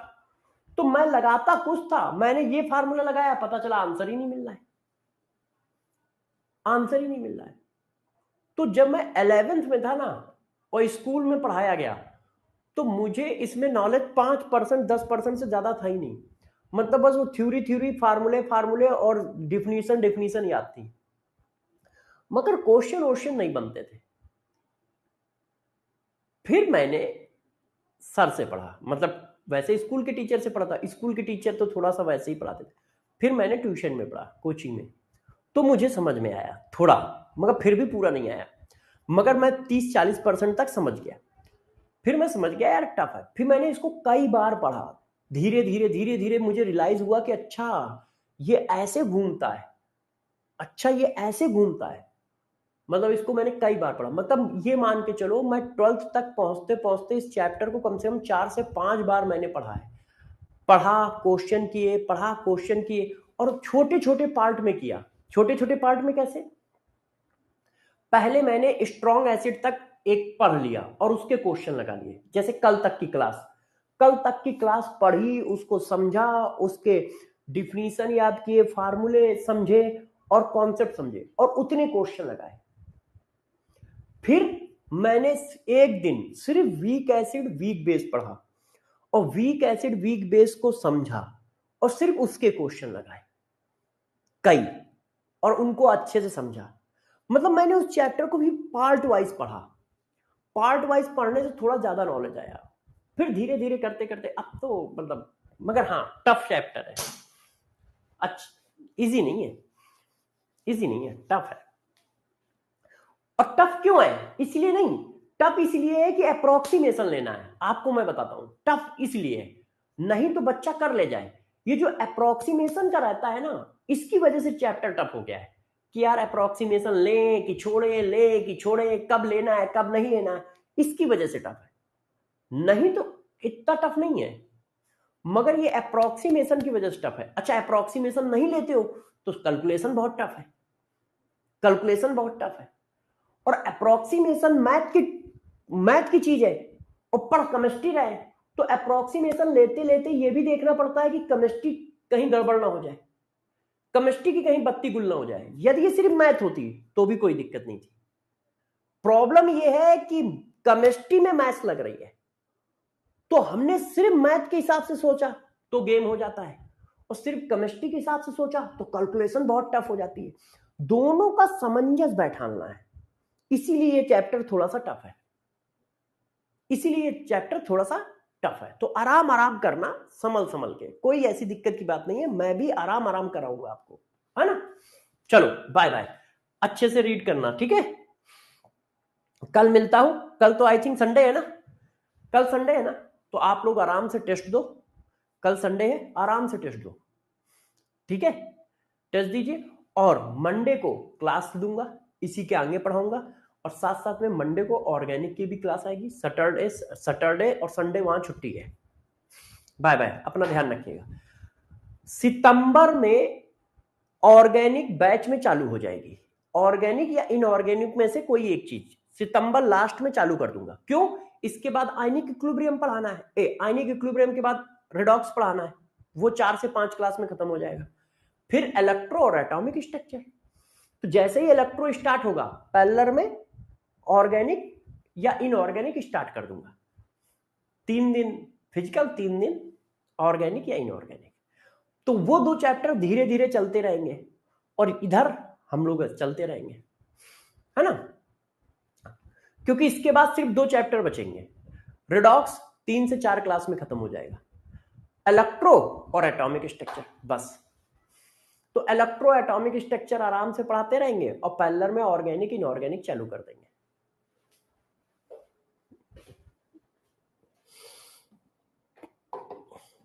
चलो बच्चों, बाय, अपना ध्यान रखो। और जैसा आप लोग कहोगे पहले पूरी फिजिकल करा दो फिर कराओ, तो पहले पूरी फिजिकल करा देंगे फिर कराएंगे।